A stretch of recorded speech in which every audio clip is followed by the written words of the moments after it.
can link them up to our radios so we're not yelling a whole bunch. We can speak clearly. We wear the headsets back here too, right up above your head to the left. So we wear those to talk just because it's loud in here. We obviously have all of our EMS equipment, so we have our gloves. Out here is where we keep everything stored. And then in here's the... These are our gas monitors. Oh, okay. So we can monitor the air after a fire or whatever the case may be to see if it's safe for us to go in there without our masks on. That's about it back here.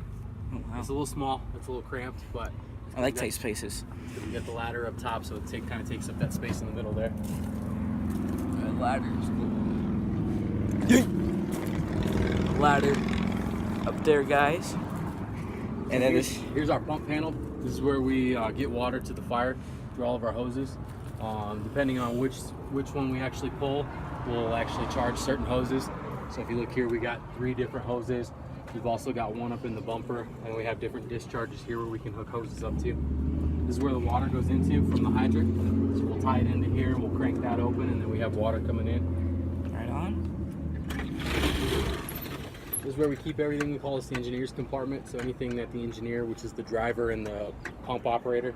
Right. So we have all of our tools here. We keep spare hoses, different nozzles with different tips, whether it's a smooth bore or a fog. So it can give us a different stream depending on the type of fire we're fighting and stuff. So I noticed on the hoses how I noticed like on the hoses how there's like different size hoses. Mm-hmm. Like the width. So does that make a difference? It does. So if you look up here, we have this. This is 2.5 inches in diameter. So that means that we can just get more water through there. The one above it is 1 inch and 3/4. Okay. So these are both 200 feet long. Oh wow. This one is 150 feet of the 2.5 inch, and then 150 feet of the 1 3/4. So that's Wow. attached. They're attached with. They're attached with something like this. It's called a Y. So your 2.5 will tie into this, and then we can split that off into 2 separate lines. Okay, So for the smaller ones. Yeah. Right on.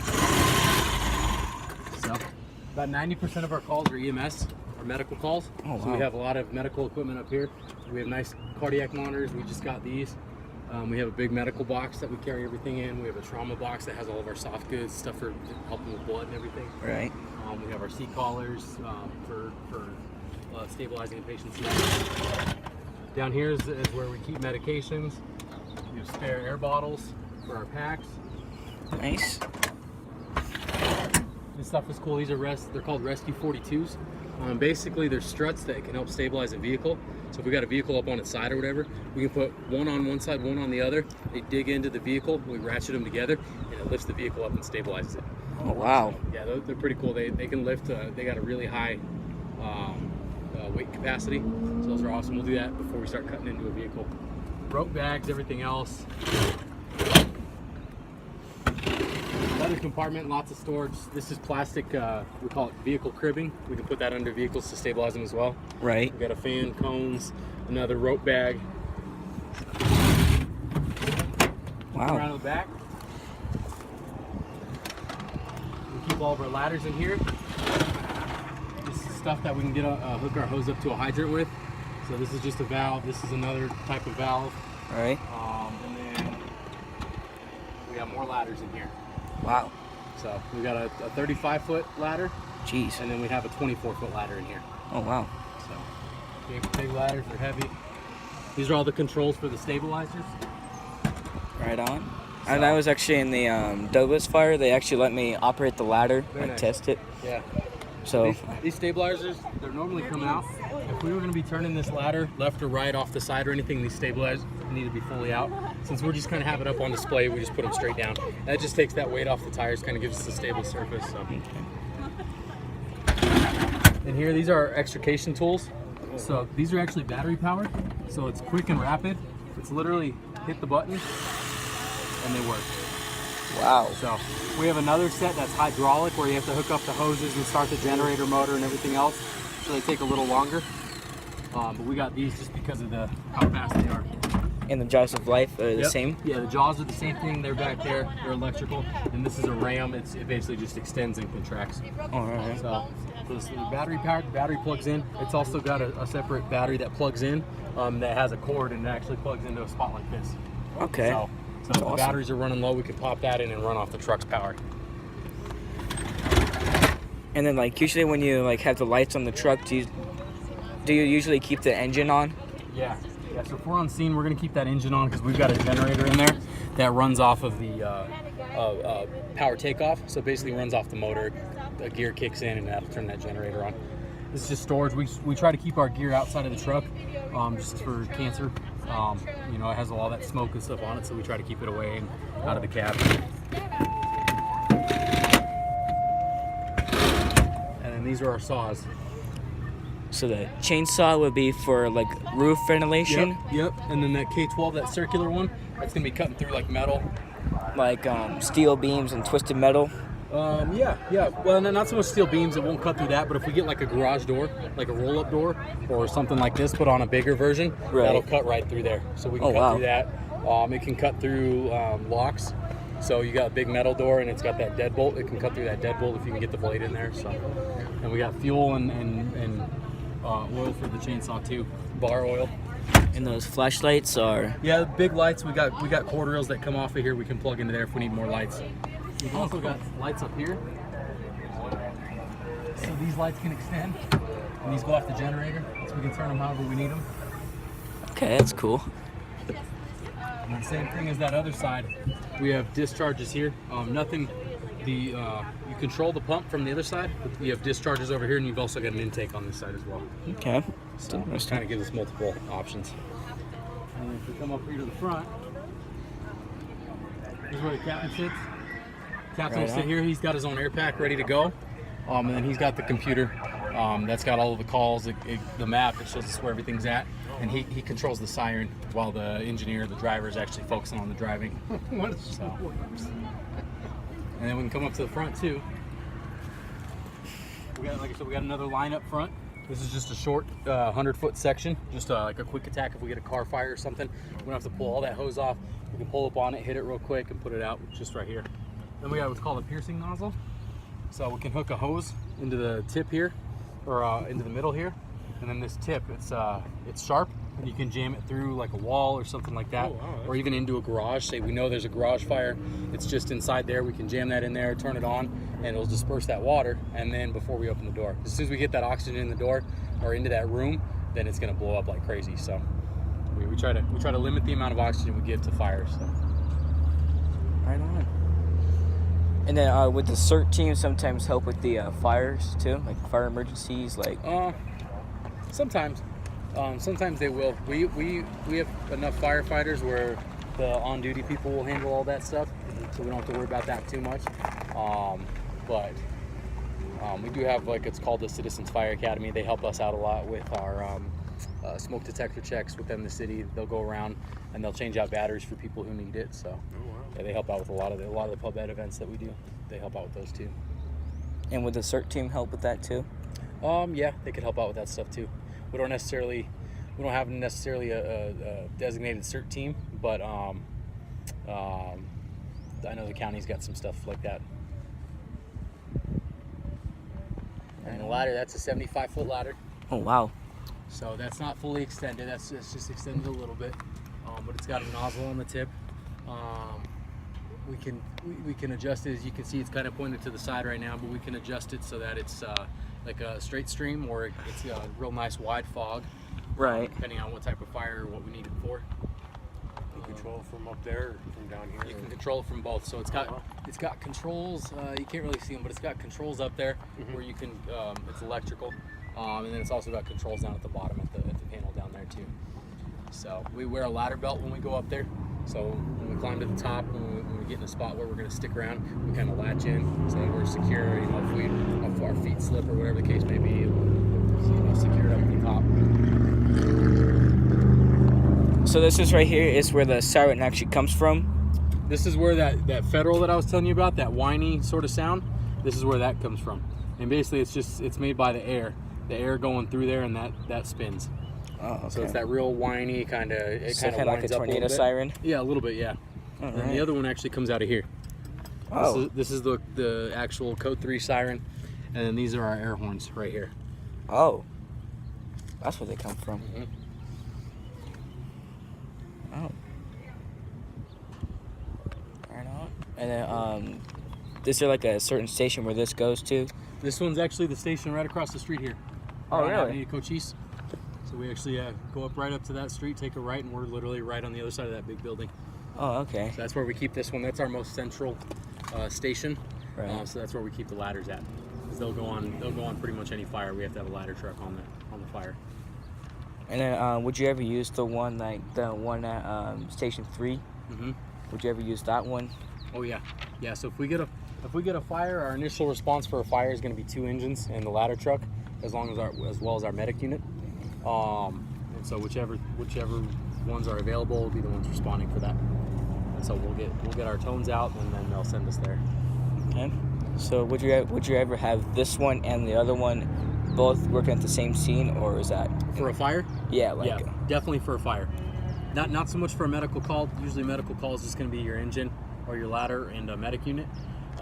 But that depends on the severity of it. There's some situations where we got to have more units on scene. like a fire at the mall? Yeah, like a fire at the mall, or like a bad car accident, or a severe medical call, or a lot of patients, something like that.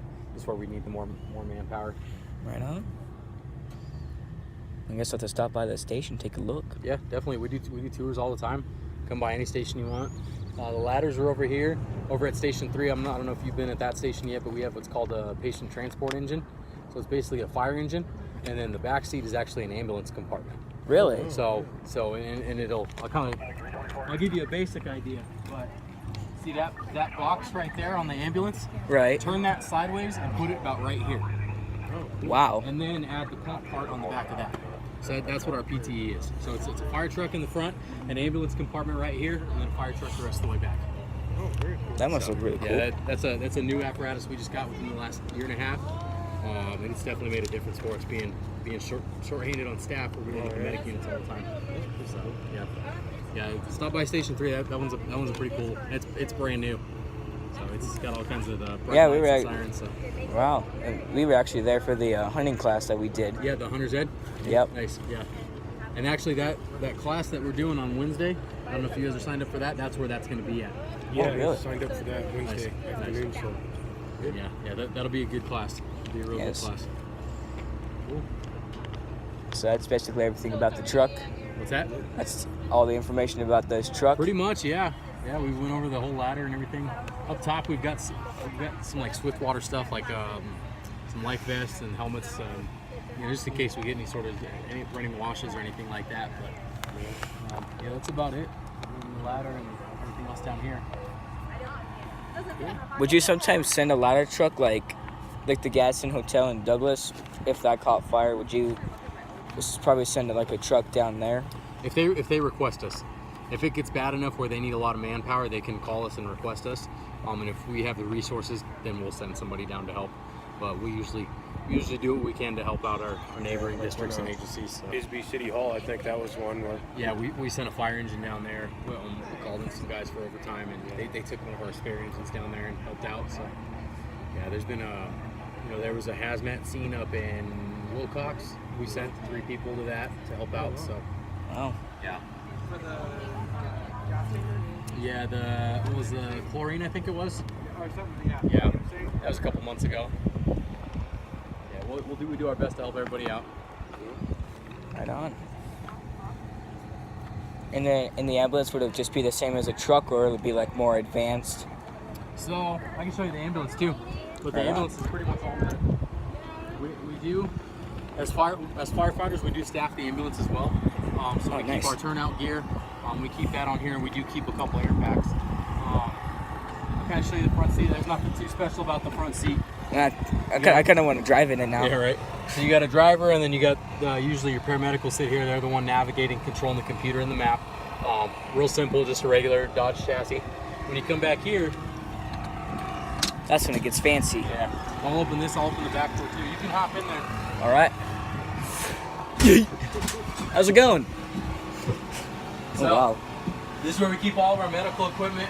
We've got all of our airway stuff up here, so like the nasal cannulas, the non-air breathers. It can tie into oxygen here. When you get to the other side, you have all of your trauma dressings, your heat packs, your cold packs, anything to soak up blood. Up here we have our fluids for when we start IVs. Then we have all of our lines for that stuff as well. In these drawers, we keep all of our supplies for IVs. So we have our different catheters, our different needles. Catheters. Yeah, so these little things here. So it's just a different gauge, but it's got a needle, and then over the top of it, it's got a plastic catheter. So once we start the IV, we pull the needle out, and that little plastic tip stays in there. So it stays in there, and then we can administer fluids, medications, anything like that. Right on. So we keep all that in there. This is the gurney, same monitor as that was on the truck, the cardiac monitor. And then we keep oxygen in here. That's about it. Blankets and everything else in the under the seats. So we'll hop out. I'll show you what's in the other compartments too. We'll go back out this way. And then all that's in here is just basic supplies. Yeah, just basic supplies. This is kind of our leftover stuff. When we're running low, we can restock everything real quick. Right on. So we'll come over here. This is where we're going to keep like our head blocks. If we got to put someone on a backboard, we have the same cervical collars. Right. These all of our backboards in here with our main oxygen tank. And we'll come around to the other side. Where did that come from? Wow. So, like I said, we're firefighters that staff this. So if we get a fire and the medic unit gets put on it, we can help out. So we have our turnout gear. We can put our air packs on. That way we're helping out, fighting that fire if we need to. We have what's called a stair chair. Oh, I know It's those. basically it's a chair, and it's got little Like tracks. tracks on the back of it, almost like a tank, and you can just bring them right down the stairs. Well, that'd be cool for a war. And keep our medical and trauma box, same ones that we had on the truck, and then we can keep our gear in here as well. Right So on. lots of storage. Wow. Lots of storage, lots of batteries. Yeah, my dad was actually in an ambulance before, Yeah. not too long ago. Once on the story. Yeah, it was transport from Douglas to Tucson. Yeah. It was an older ambulance though. Yeah. Looked like a van, not like this. Okay. So it was Was it Arizona ambulance or was it Douglas Fire? Arizona ambulance. Yeah. Yeah. Yeah, they do a lot of stuff out of there. But yeah, it was. You could hear the springs popping and creaking. And I was like, So this is actually a liquid suspension. oh wow. So we actually control it. Our other ones are air ride. These ones are fairly new, but they've got controls right here. So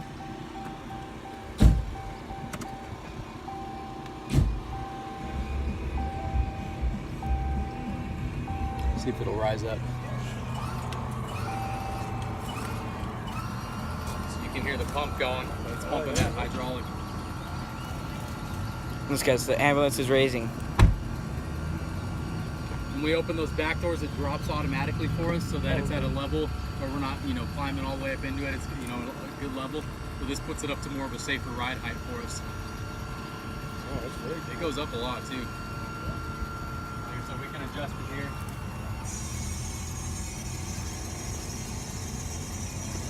Wow.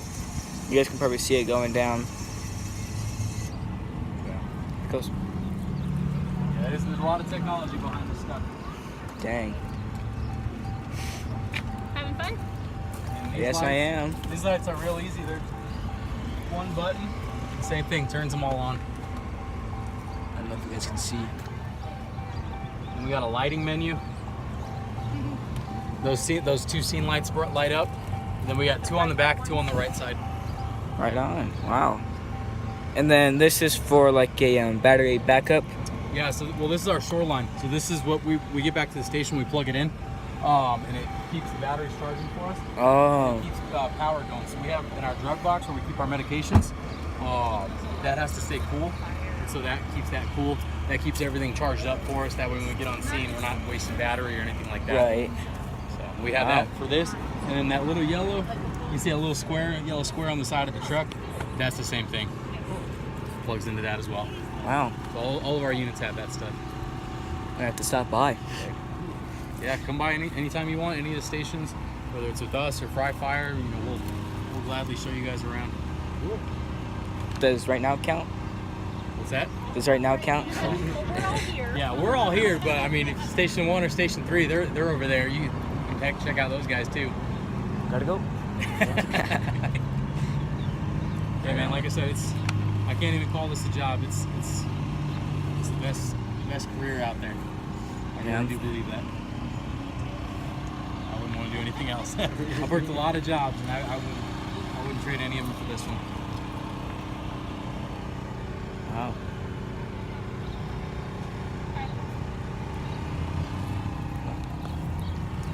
Well, I guess that's it for the tour. That's Yep. everything. That's everything. Everything. That's everything I got so far. We have 4 units at the station, but this is what we got for right here. Yeah, right now. But I guess we'll have to stop by the station. So right now, since you guys are all here, the station's just abandoned, or is there a few guys there working? There's nobody there. We're still available for calls here right now. There's Oh, just wow. nobody at the station right now hanging out. Oh, So- okay. So Oh yeah.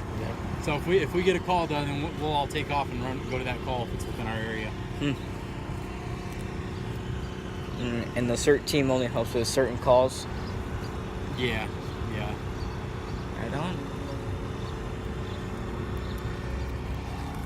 One of the hardest parts of the job is sitting down to eat and being so excited that you have a plate of food and you get a call and you gotta leave it. Bye. Yeah. Well, guys, I guess that's it for this video. Hope you guys got entertained by a firefighter, an actual firefighter that was telling us about these trucks and the ambulance. So yeah, guys, thanks for watching, guys. Hope you guys enjoyed. If you guys did, and make sure to go down and punch the subscribe button and also punch the bell to never miss any new videos. And I'll catch you guys in the next one. Peace.